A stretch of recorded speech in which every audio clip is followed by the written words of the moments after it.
me for any reason, just let me know so I can just double check my internet connection. So guys, when we look at the relationships that shape the industry, we have to understand the impact of the competitive forces on competitive advantage. So everything that we're going to do in 6.2.3 is basically based on Michael Porter and the 5 forces. And you guys will see that Michael Porter and the 5 forces is really important, and they really ask it in every single exam as well. So we have 2 categories of relationships. We have the one relationship that can reduce our profits by negatively affecting the cost and the price of our products. And then we can have a relationship that enhances the profits. And these relationships is understood through the Michael Porter's 5 forces.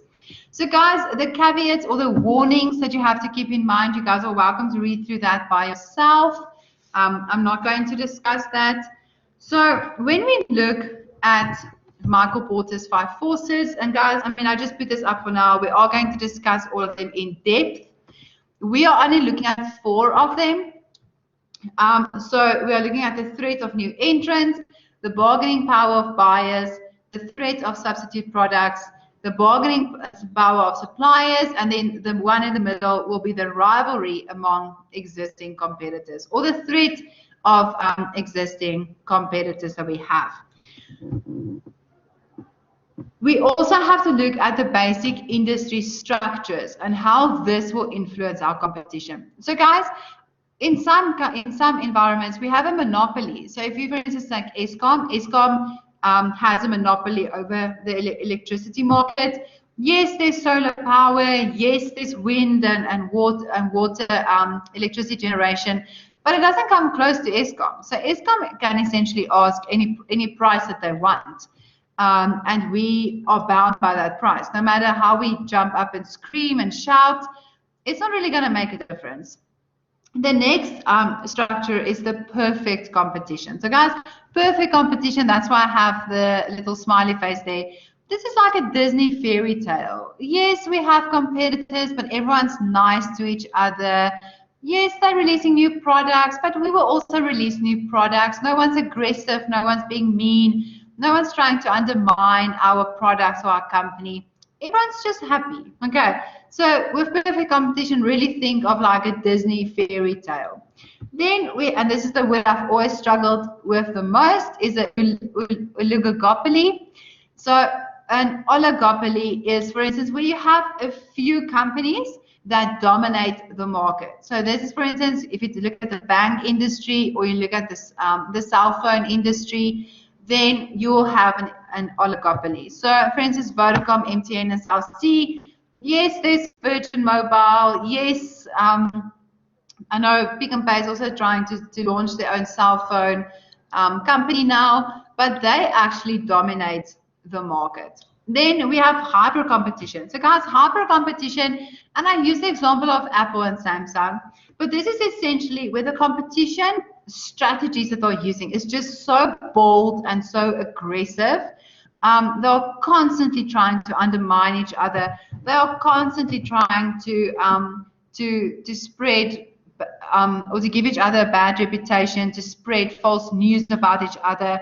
There's constant chaos, there's disequilibrium. So it's just really a very competitive, harsh industry to be in, not because of the environment that changes so quickly, but just because of the other competitors inside of this industry.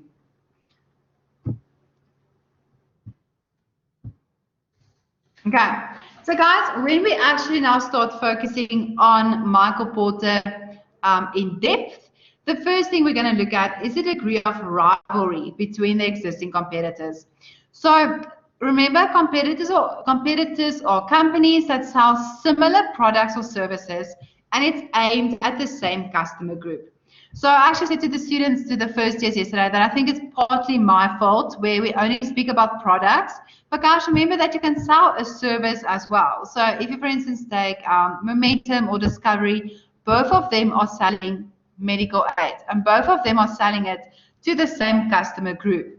If we take margarine or bread, for instance, similar thing. Sasco and Albany, Stork and Flora, They are competitors of each other.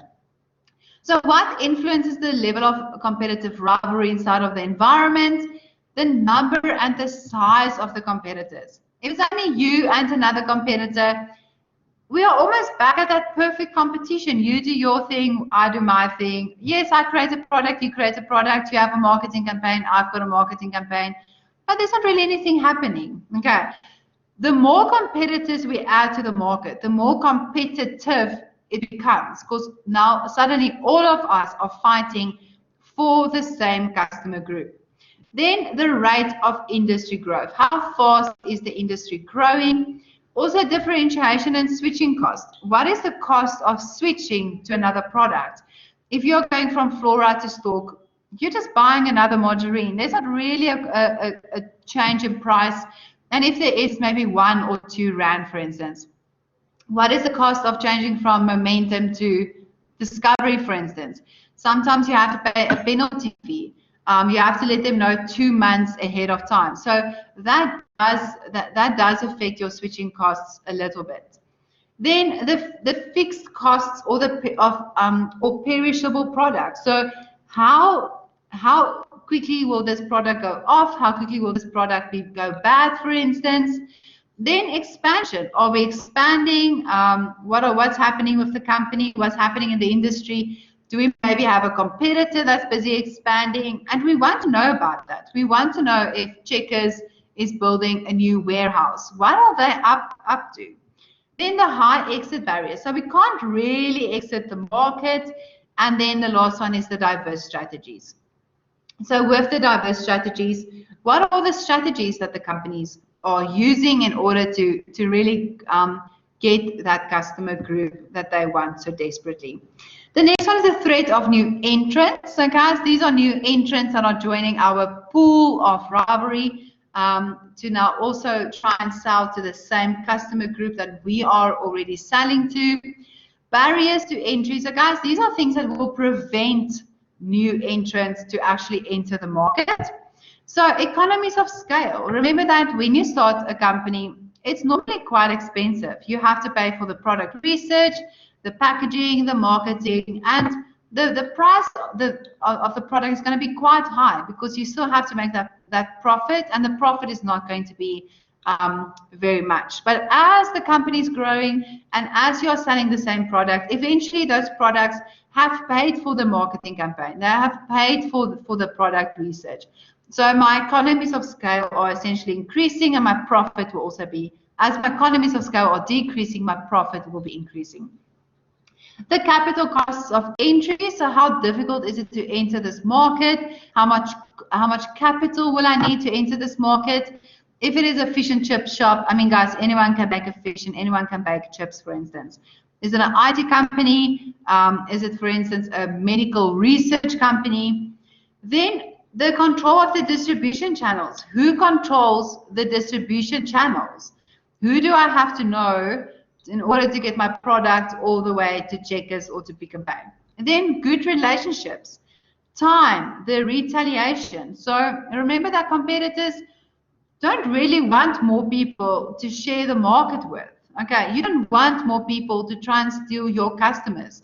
So sometimes you will try and retaliate through, if you can afford it, through costs, so reducing the prices of your product so that the new entrants just really cannot compete.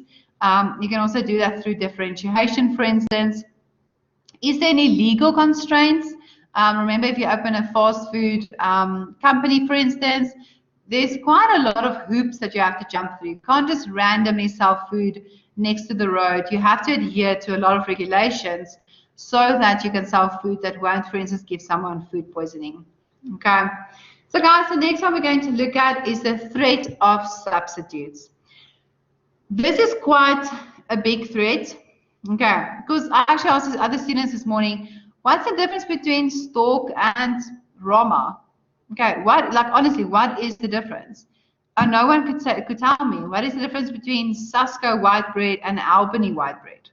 Okay, I can really substitute the one for the other one and I will still be better off.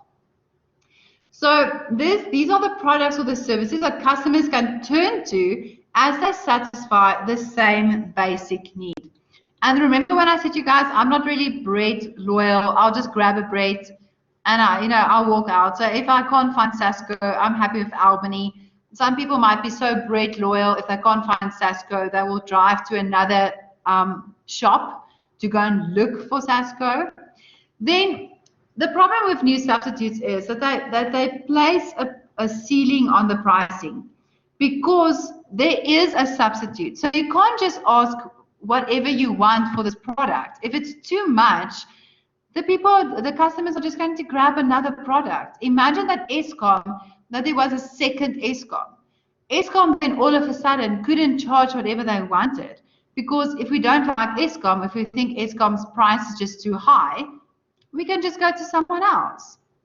Then these products also limit the industry's profit potential because if I can switch between Sasco and Albany as I wish, then Sasco and Albany is making less profit than what they would have made if there was only Sasco, for instance. So we have three types of substitution. We have product for product, substitution of need, and then generic substitution. So guys, substitution for product, a product for product. This is where I substitute Sasco white bread for Albany white bread, for instance. Okay, I substitute the one product for another product. If I can't find Clover milk, I'm happy with Parmalat milk, for instance. Then the substitution of a need. So this is where there might be a new product, and this will make an old product redundant. So if you guys remember with bread, they brought out those, I think it was Sasco that brought out those sandwiches that you can literally, it's only 2 slices, you can make a sandwich with it. It looks like the crust of the bread. I always joke and say it's like the crust that they just cut off. Okay, so what they would try to do with that is they try to substitute your need to buy a bread. You only have to buy those little sandwich squares and you can still make a sandwich. Another example is cameras, for instance. So digital cameras substituted the need for film cameras. And the last one is generic substitution. So guys, generic substitution is about your disposable income. This is where you will substitute one product for another product in order to satisfy your needs. So an example is, for instance, Krispy Kreme. I have to choose between a Starbucks coffee and Krispy Kreme. I can't have both. So because of my disposable income that is now less, I have to choose which one am I going to take. So I will leave Krispy Kreme and I'll rather get a Starbucks coffee, for instance. The next one we're going to look at is the bargaining power of buyers. Guys, we are the buyers. And also what I want you guys to just note here is that remember, buyers is anywhere in the system. Checkers is also a buyer. Checkers buys from Cadbury, from Sasco, from Clover. So Checkers can also be seen as a buyer. It's not just a customer, or it's not just us as customers. Checkers is also a customer of Cadbury, for instance. So the bargaining power of buyers impacts on the prices that can be charged by competitors in the industry. So this depends on the willingness of customers to pay. If they are literally not willing to pay, like on Friday, for instance, I went to a shop and they charged 63 Rand for yogurt. Guys, a liter of yogurt was 63 Rand. I'm not willing to pay 63 Rand for yogurt. Okay, no matter what is it, there can be gold inside of that yogurt. I still think I'm not going to pay 63 Rand for yogurt. So it's about, like I said, the willingness to pay. And you really cannot charge high prices because what's going to happen is customers are going to take the quality or the value of the product, weigh that up with the price of the product. And if it just doesn't equate, just doesn't come together for them, they're going to say, sorry, thank you so much. Where's the substitute product? I actually saw last night as well. So there's a company in Cape Town. It's actually a wine company. And they've just launched a non-alcoholic, they call it an aperitif. So it's 6 bottles for 135 rand. I thought, okay, it's a little bit expensive, but okay, like I'm with you, 6 bottles, 135. Doesn't sound that bad, and they really promoted this product. Until I saw that it's only 100 milliliter bottles. The bottles are only 100 milliliters big. Do you guys know how tiny 100 milliliters are? And then all of a sudden, the price was like, I'm not going to pay 135 rand for 6 bottles, where each bottle is 100 milliliters. It ain't going to happen. Okay. All of a sudden, that price was just too expensive for me. So when we look at the bargaining power of my buyers, we are looking at the buyer concentration. How many buyers do we have? Then the switching costs. Can they, what is the cost of switching to another product? The backward vertical integration. So can the buyer, for instance, buy the supplier? What will happen here is that we won't need the supplier anymore, and we will actually have our own supply. So think, for instance, of Checkers buying Susco or Checkers buying Cadbury. All of a sudden, they don't have to actually pay all of this money to buy the product from Cadbury. They can just create the product themselves, which will be so much cheaper. And then also the ratio of the purchase price to the total cost of the product. And lastly, how much information is available about the product? How much information do we have about this product? Imagine I said to you guys, I just bought bread yesterday and it was 50 rand for bread. Okay. And for me, that sounded quite fine. You guys might be like, that is way too much. Like you paid way too much for bread. But if I didn't have a lot of information, how would I have known that I paid too much for the bread? The last one we're going to look at, guys, is the bargaining power of my suppliers. Remember that just as my buyers, I also have suppliers, and they can also determine the price. So the bargaining power of suppliers is determined by the supplier's opportunity cost, which affects the input prices as well as the profitability of my competitors. The first one, how many suppliers do I have? What is my supplier concentration? If we, for instance, look at bread, how many suppliers of bread do I have? Is it only one supplier? If it's only one supplier, they can essentially charge what they want. They can make any demand that they want. We are back at switching costs. The cost of switching to another supplier. Forward vertical integration. So guys, backward vertical integration is where we will, for instance, buy a supplier. So we're going up in the supply chain. Forward vertical integrations, we'll be going down in the supply chain. So think, for instance, of Cadbury buying Checkers. That will be an example of forward vertical integration. The lack of substitutes. Can I substitute this product for another product? If you think of electricity, if you're just like tired of Eskom, what will be the switching cost of substituting Eskom for other electricity? How much is it really going to cost you, and is it going to be worth it? And then the dependence on a single industry. So like we said earlier, how dependent are we on this specific supplier? Okay. So guys, the next thing we're going to look at is the limitation of the 5 forces model. Let me just quickly have a drink of water. I'll be back now.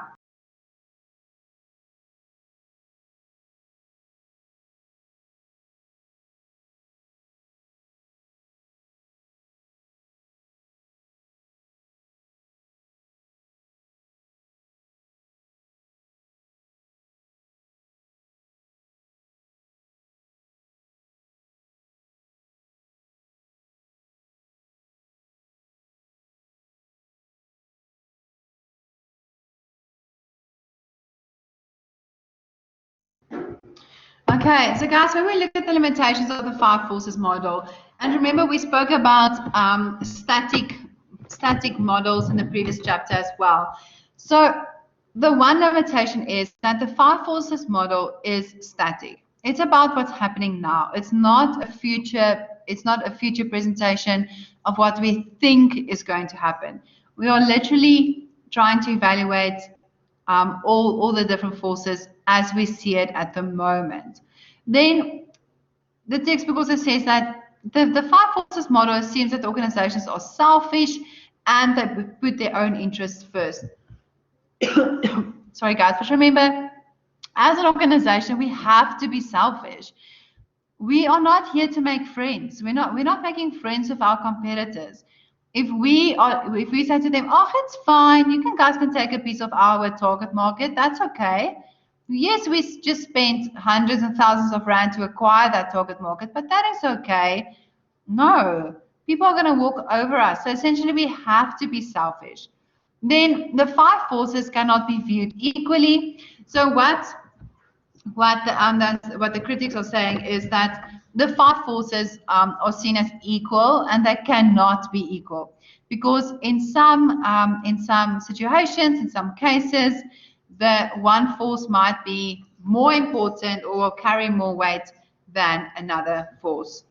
Then it focuses on relationships that reduce the profit, and it ignores the cooperation. So what they're saying here is that we are only trying to get as much profit as possible. And guys, if you go and look at the five forces, this is actually true. It only focuses on the relationships that will reduce the profit.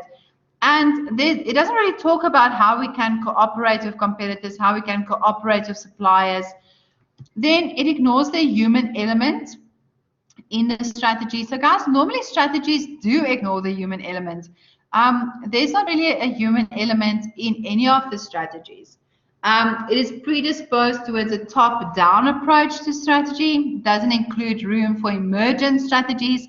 Guys, you remember what emergent strategies are? Remember, as we make plans on how to be competitive, emergent strategies will just kind of come in from the left side, and then we have to reconsider our strategies. And then the last one is, there isn't really any proof that the industry environment actually affects organizations' performance. So what they're saying is that we are just essentially basing this on an assumption. Okay, we are assuming that we have a concentration of buyers, or that we have a concentration of suppliers, or what is going to happen if there are vertical integration, for instance. Okay, so we are essentially just basing everything on assumptions.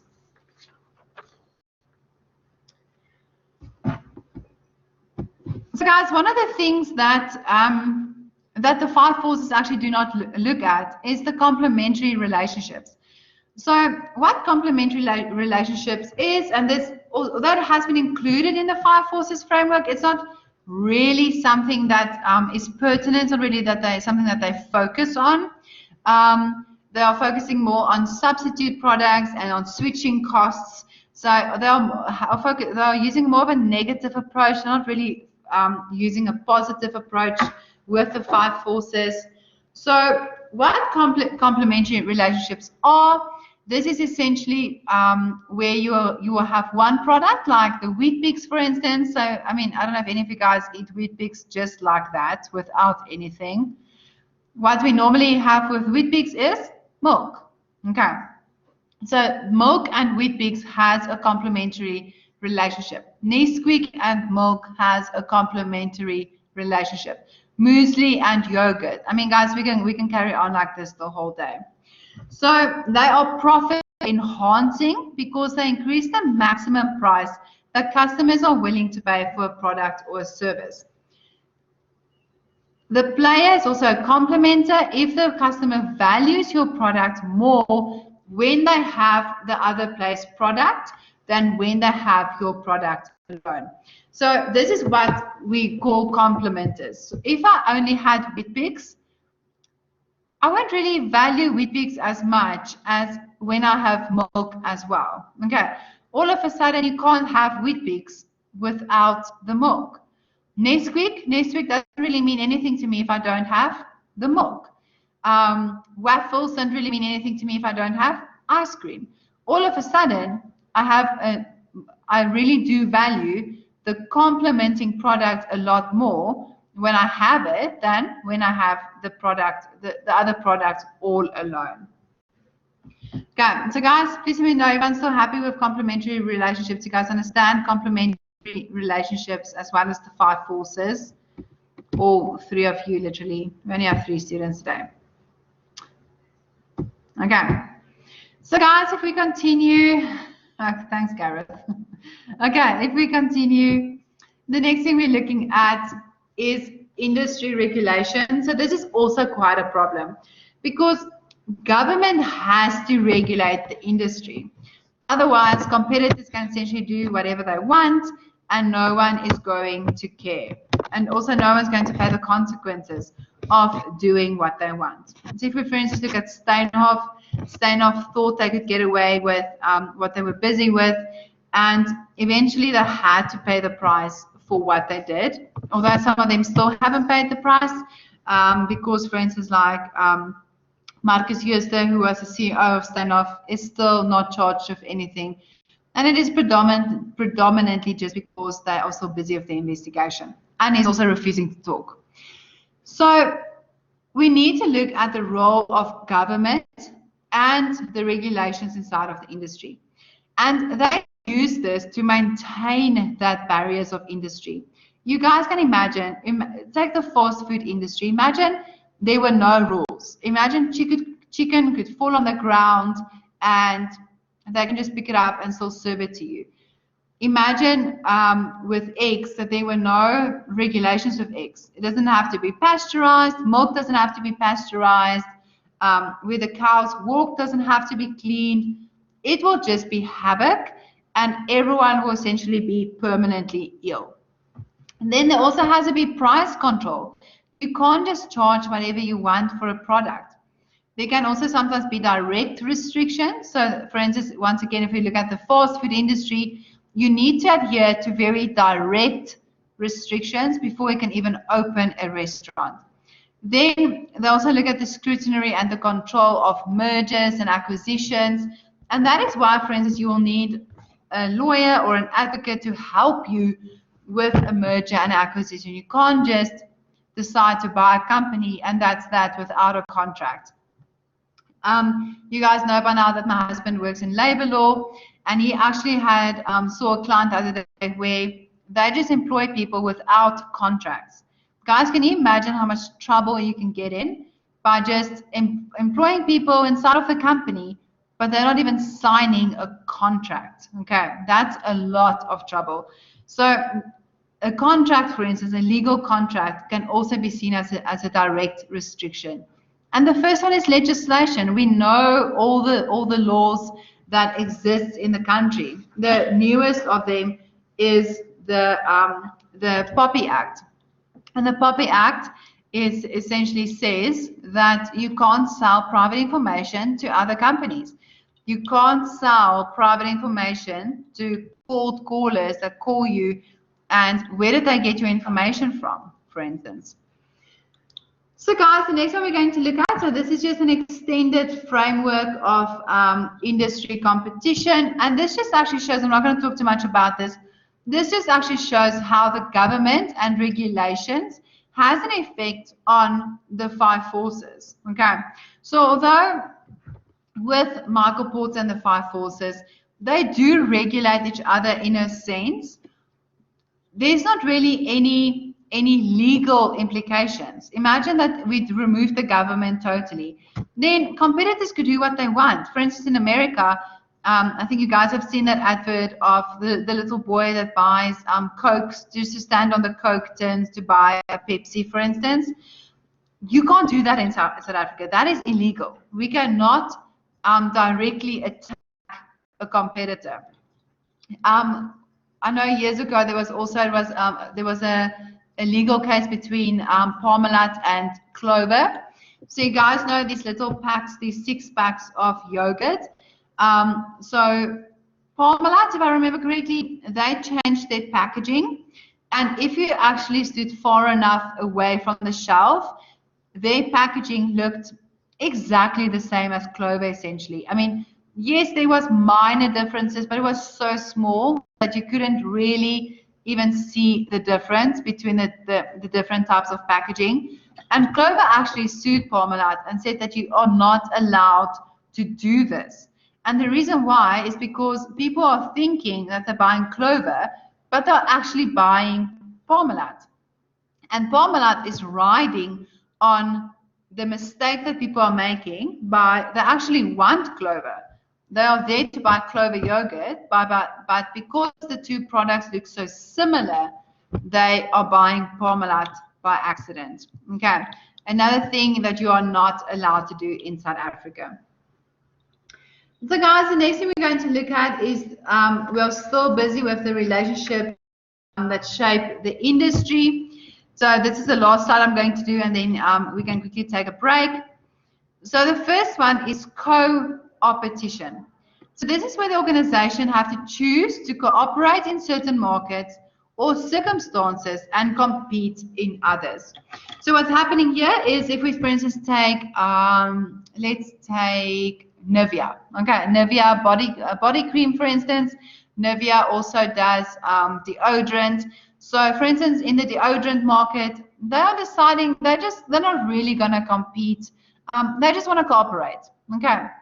Whatever, if anyone is creating a new product, they also create a new product. If the customers want a more organic deodorant, they will create a more organic deodorant. They're not really competing. They're not competing to gain a competitive advantage. They're just there in the market, okay? But in other markets, they are actively competing. So think, for instance, of the body cream market. They are actively competing. They want that competitive advantage. They want to be the number one competitor, that if you think of body cream, you think of Nivea. Then organizations can also sometimes cooperate with buyers and suppliers by sharing information, sharing resources and capabilities. And the organization doing the sharing has to ensure that the resources and capabilities can't be copied by our competitors. And guys, this is quite tricky because what essentially happens is that you are spending all of this money to create this new product. You've done product research, you have done all the marketing campaigns for this product, and then your competitors come and they essentially create a similar product. If you take butter spread, and you take Stork, I mean, Butro or Clover, actually Clover does Butro. They spend all of that money to make butter a spread. And now Stork came and said, hi, by the way, we can also do what you guys did. Look, we also have a butter spread now. But it was actually Clover that started it. Okay. Then the last one is the problem is that this is happening a lot more in growth, with the growth in strategic alliances and the cooperative relationships. So we actually have to share information in as an organization, and it's nice to share information. It's nice to explain to your buyers why they have to buy the Stork butter spread, why the Stork butter spread is better, for instance, for you than Butro. You want to empower your buyers with as much information as possible. We spoke this morning with the other class. We spoke about, can Nivea, for instance, go into a random industry, like going into milk and yogurt, for instance. And although they can, the number one thing that's going to happen is they're going to confuse their customers. Imagine Nivea that was just deodorant and body cream. They are now doing milk and yogurt. It just doesn't make sense. So you want to give your buyers as much information as possible so that they are not confused. Same with your suppliers. If you are going eco-friendly, if you are trying to reduce your amount of packaging, communicate that to your suppliers so that they are also aware of your goals and your plans and where you are moving towards. Okay, so guys, let's really take like a 15-minute break or so, come back, and then we will continue with this chapter.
Okay, so guys, let's continue with the rest of our slides.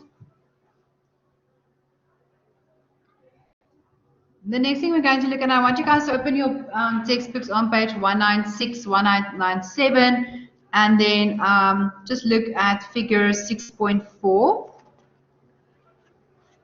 which is the industry life cycle. So guys, I'm not going to go into much detail of this. Remember guys, we only have enough time to do the important things. So you will have to, when you do your summaries, you guys have to make sure that you know exactly what happens in each life cycle, and what, for instance, will be the customer, business, competitor strategies as well. So guys, when we look at the life cycle, the industry life cycle expands on the notion, obviously, that competitive rivalry is dependent on the growth in the industry, and it also essentially looks at the level of competition that we will have in the different phases of the industry life cycle. So a product, and even a company as well, can go through different phases. It will start with the development phase, then you'll have the growth phase. Normally you only then have maturity and decline, but in your textbook that also refer to the shakeout phase. So guys, this is obviously, this is just a diagram of what it will look like. It actually never actually looks like this. It will more or less look like this one. So I'm going to try and do this. Okay, so it's going to go down, up, maybe a little bit down again, up, down, down. Okay, maybe down, up again. So that's more or less what it will look like. When we look at the competition in the different phases, the first one is in introduction. Remember, this is where you're introducing the product. You know, we don't really have a lot of competitors. Then when we move to the growth phase, this is normally where your competitors will start entering the market. Your early followers will begin to purchase the product.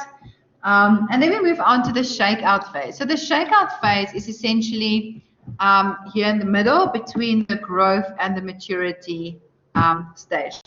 So what your textbook refers to when they talk about the shakeout phase, they say that this is where the growth rate of the product starts declining, and competitors are still entering the market during this phase, but there is increasing rivalry and there are lower profitability. So what will happen is that some competitors will start leaving the market, okay, around the shakeout phase. If you think of the word shakeout, you're essentially shaking, it's like shaking a tree. You're essentially shaking out all the weak competitors that just really doesn't have the strength to actually compete in this market. Then when we move on to maturity, so maturity is where our growth will normally peak. And guys, this is why I had this product extension here. This is why I have this product extension, because a product extension will sometimes happen around maturity is that we can almost have like a turnaround strategy. We can try and revive this product or this company, and then we'll do something and customers will just start buying our product again. Okay, but this is not always long lasting, and after product extension we might just go down again. We've essentially just extended the product. We just bought ourselves a little bit of time. When we look at maturity, repeat sales are likely to fuel revenues. The emphasis will be on retaining your market share, and the focus will move from, will shift to strategies focusing on efficiency and low-cost production. Guys, remember, you've had all this time, introduction and growth, to pay off any expenses that you have incurred with this product. So maturity is where your economies of scale is happening. This is where you're making the most amount of profit, because, like I said, we've not paid off all the expenses that we had. Then the last one is the decline. So guys, decline is where usage will drop off. There might be a substitute product. The switching costs are lower, or people just really don't have a need for your product anymore. If you think of film cameras, I mean, you know, it started declining because people started buying digital cameras. They just didn't have a need for film cameras anymore. Then the next thing we're going to look at, so guys, what I want you to do for me quickly is I want you guys to just, I'm going to give you guys five or 10 minutes. I want you guys to write down who you think are the biggest competitors for At Home, Russell Hobbs, Sasco Bread, All Gold Tomato Sauce, Clover Milk, and then JC LaRue. Okay, so JC LaRue does champagne. So just guys, 5 minutes, quickly think of competitors, put it in the chat box, and then we can quickly discuss it.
Okay, so guys, let's quickly have a chat at home. Give me some competitors for at home. Give me some competitors for Russell Hobbs, Sasco, tomato sauce, Clover, and JC LaRue. Who do you guys think are their competitors?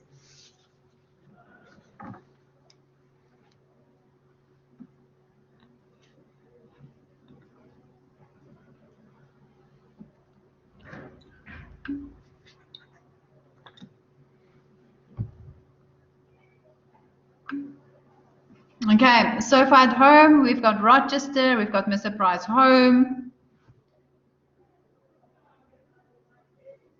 Okay, guys, Russell Hobbs. Who do you think are some competitors for Russell Hobbs? I know that Russell Hobbs obviously sells a wide range of products, but if you have to think in general, Who will be some competitors for Russell Hobbs? Breville, yes, definitely.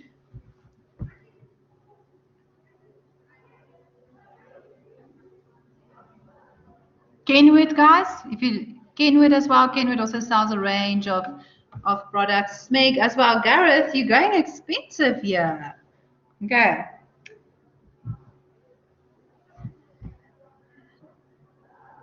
Gareth, if you say the MasterChef range of ScanPan, then I'm going to be like, we are not done with class.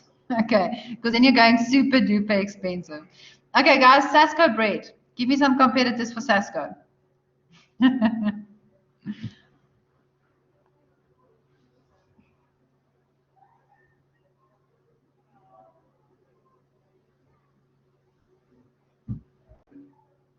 Albany.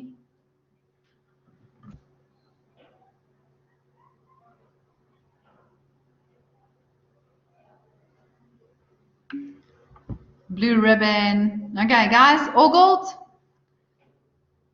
Are they competitors for All Gold? I will agree that they are. I know some people will say there are no competitor for All Gold.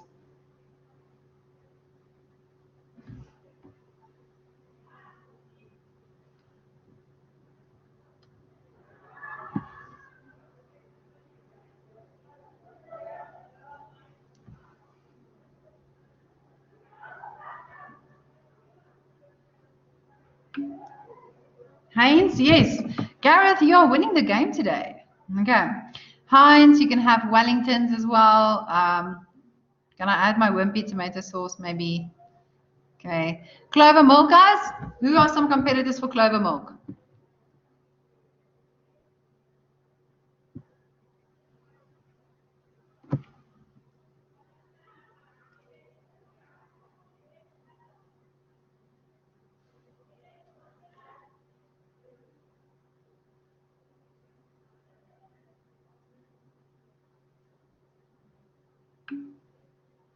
Okay, Parmalat, you can have Pick n Pay and Checkers has their own brands of milk as well. Spa also has their own brands of milk. You can have Dew Fresh. They also have milk. Guys, JC LaRue? Who's JC LaRue's competitors?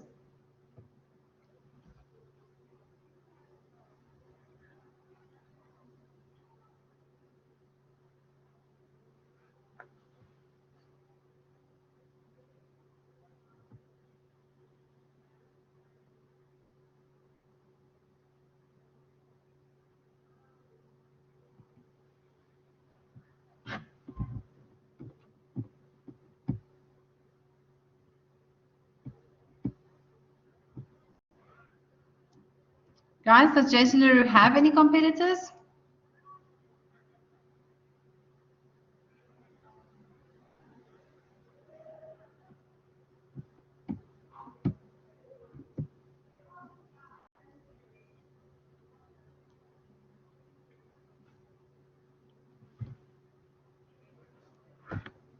Okay, so guys, I think you guys are stuck with JC LaRue. So yes, JC LaRue obviously does have competitors. Okay. Yeah, so Durbanville Hills also makes champagne. Simon Sich also makes champagne.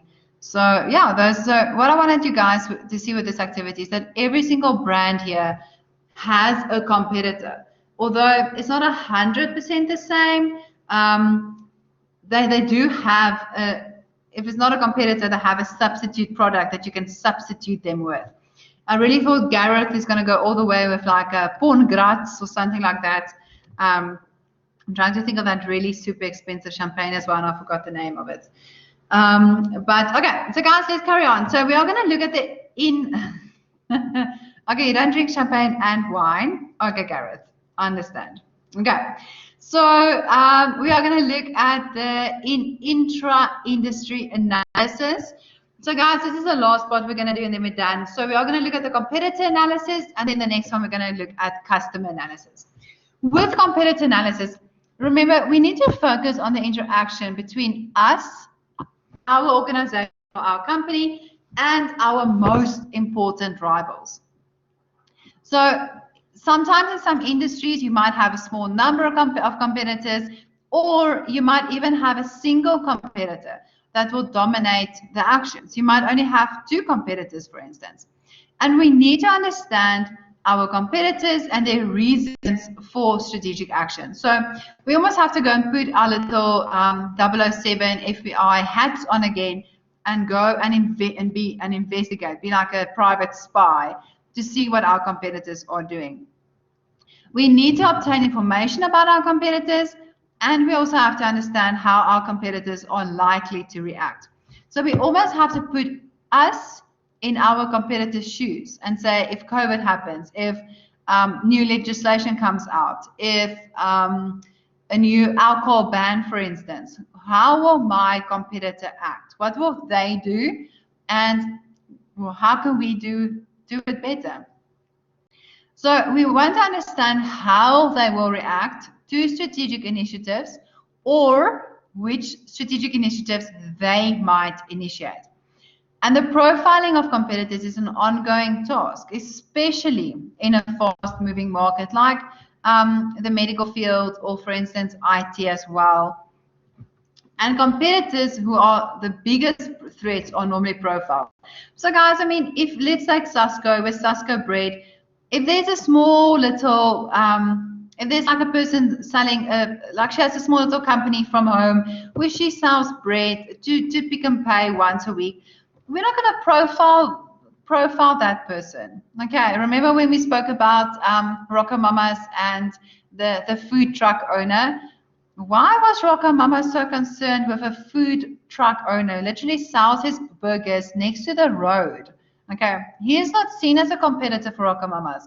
People are not all of a sudden going to go to him instead of going to Rocco Mamas. So we only look at our biggest competitors, or those competitors that will have the biggest threat on our company. So guys, with the intra-industry analysis, this is a framework on how you can do a competitor analysis. So the first thing is that we have to go and determine what drives the competitor. What drives our competitor? Is it assumptions, future goals, or stakeholder expectations? Then what can the competitor do? So what capabilities do they have? What are their current strategies? What are their future strategies?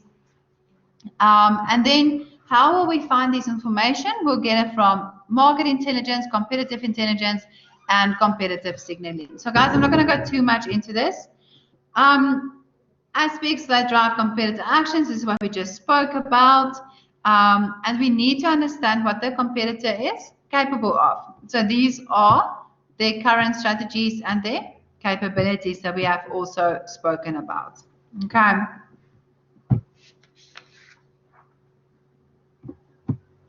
The next thing that we have to look at is our strategic groups. So guys, with the strategic group, this is essentially a cluster of companies in an industry that are quite similar to each other, but they are still distinct from other groups in the industry because they differ in one or more key aspects of their competitive strategy. So if we, for instance, take car manufacturers, if you look at the price, Ferrari will be up here, and Hyundai and Suzuki will, for instance, be down here. All of these car manufacturers are part of a strategic group because they are selling similar products. All of them are selling cars, okay? But they are still different because a Ferrari and a Suzuki is not the same thing, okay? Similar to a Ford and a BMW, not the same thing. Both of them are cars, but everything else about them is essentially different. So when we are here at the bottom, we have to go and determine who of these competitors are our biggest threat. If we are, for instance, Suzuki, are we really going to look at Ferrari? Are we really going to spend all that money to look at what Ferrari is doing or what guys are going to joke with me? No, Ford is Mustang. Okay. If we put a Mustang up here, are we really as Suzuki going to look at what BMW and Volvo and Mercedes are doing, for instance? Or are we rather going to focus on the strategic group down here and these cars that are a bigger threat to us than, for instance, Ferrari and BMW?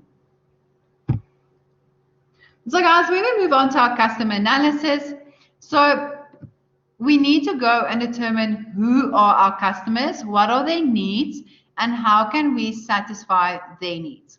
So the organization's success or failure is determined by the ability of the organization to not only understand their customers, but you also need to understand their needs. You need to understand what is important to your customers. So they might have a need for bread, but what's important to them is that the bag that the bread is in needs to be recyclable. Then we also need to understand the various segments in the industry, as well as our customer commitment. How committed are they to us? If I ask you guys what's the difference between Stork or what makes Stork great, will you be able to answer me? Will you be able to remember the advertisement of Stork 2 days ago or 3 days ago, for instance? And that is the problem that companies have, is that they have to understand their customers and they have to connect with what is important to my customers. So when we look at a market segment, what is a market segment? It's a group of customers that have similar needs that are different from the needs of customers in other parts of the market. So guys, a market segment for margarine, for instance, okay, all of them want margarine. All of them do not want to pay the expensive price for butter. So it's the same group. It's a group of customers, and that all of them have the same need for margarine or for white bread or for milk. Okay, it's not as specific like clover milk, because remember, a market segment is just to have a similar need for milk as the product itself. So guys, then the last, the second last part of customer analysis, we have to look at the segment uniqueness, the segment attractiveness, the key success factors, and then the scope of the segmentation. So when we look at the segment uniqueness, how unique is this segment? So we have to look at geography. Where do our segment lie that buys Stork, for instance? Their income, their age, education. Guys, this is essentially the demographics. Remember we spoke about demographics? Then the segment attractiveness. How big is this segment that wants to buy Stork Light, for instance? Okay. Is there growth for this new product?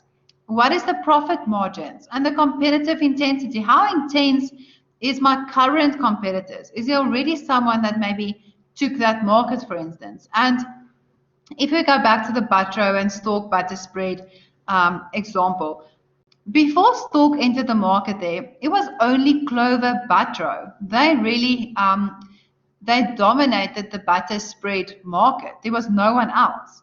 So obviously when Stork said, we have to diversify, we have to do something different, what can we do? They actually evaluated all of this and look at the size of the current butter spread market. Is there growth? What are the profit margins? Is there competitive intensity? Not really. It's just Butro. Okay. Then also, guys, similar. I mean, Butro obviously knew that Stork was up to something. Remember, they always do environmental scanning. They are aware of what the other company is busy with. So they knew, and I think I said to you guys, or maybe to another class, I will not be surprised if Butro launches something else just to stay competitive. I saw that you now get like Butro vegetable oil. So they're trying to go into the oil market, but I will not be surprised if they once again launch something other in the butter market or maybe in the oil market again. Then the key success factors. So what will make my product successful? The price, we can look at image, the quality, the delivery. So can I, for instance, how is this product delivered to the retailers or to my customer? The convenience of the product, the convenience of accessing this product, and then customer preferences. So what does my customers prefer? And then the last is the scope of the segmentation. So when we look at the scope of segmentation, we have to look at the similarities between the key success factors. So this refers to the number of segments that we can use in order to sell this product. Sorry, guys. And then The presence of shared costs. Am I, for instance, maybe sharing the costs with other companies or with other suppliers, or do I have to carry all the costs by myself? And it might be difficult for certain organizations to compete in segments that are just too different from the segments that they traditionally compete in. So guys, this is imagine Nivea that does deodorant and body cream, and they now move to the cream cheese and cheese market. It's just going to be too difficult for them. They're going to just have to spend so much money to explain to their customers why we have to buy their product. For instance, I saw the other day that Lancewood, that does cream cheese, they now have a new cheesecake mix. So all the ingredients are already inside of the tub, and you literally just have to switch on your mixer, mix everything together, and then you have a cheesecake. That is a very natural transition from cream cheese into cheesecake, because you use cream cheese to make cheesecake anyway. So guys, some useful things that we need to look at is the segment uniqueness. So some segments might respond uniquely to the organization's strategic positioning. So how unique is this segment? Or, you know, how, for instance, the butter spread market. I think that's quite a unique segment because they don't want butter and they also don't want margarine. They basically want the best of both worlds. The segment attractiveness. So how attractive is the segment? How much money can we make of this segment? Key success factors, and then the scope of segmentation, which is the things that we already spoke about. Okay, so guys, the scope of segmentation, like we said, it depends on the number of segments that we can use, and it is determined by the key success factors, and we also spoke about the shared costs. So guys, what the others are not going to know is that there's an ICE that you guys have to do. So let's quickly chat about the ICE. And then we also have to chat about the ICE date. Okay, so guys, let me just quickly grab my file. So what I want you guys to do, this is activity 6.1.1 on VC Learn. So there's a few questions. You guys only have to do question 1 and 2. So you need to conduct an industry analysis on one of the following industries operating in South Africa. So either finance, automotive, telecommunications, short-term insurance, or healthcare industry. Define the boundaries of the industry analysis in terms of the horizontal and the vertical scope. Then identify the 3 key success factors for the industry that you've selected, and why you believe that each factor to be critical to an organization's success. Okay, so guys, I want you to do this for me. Let's quickly chat about dates. So guys, I know that, okay, assignment was handed in yesterday, and then you guys are writing your test next week on the 19th of May. Okay, the 19th of May, which is next week, Wednesday. So if we quickly look at dates, and you guys have to tell me if you maybe have a date in mind. Let me just quickly check. I'll tell you guys what I have, then you can tell me if you agree or not. Can we do the 24th of May? Because you guys are writing the 19th of May, so we can maybe set it for the 24th. How does the 24th sound to everyone, to all 3 of you?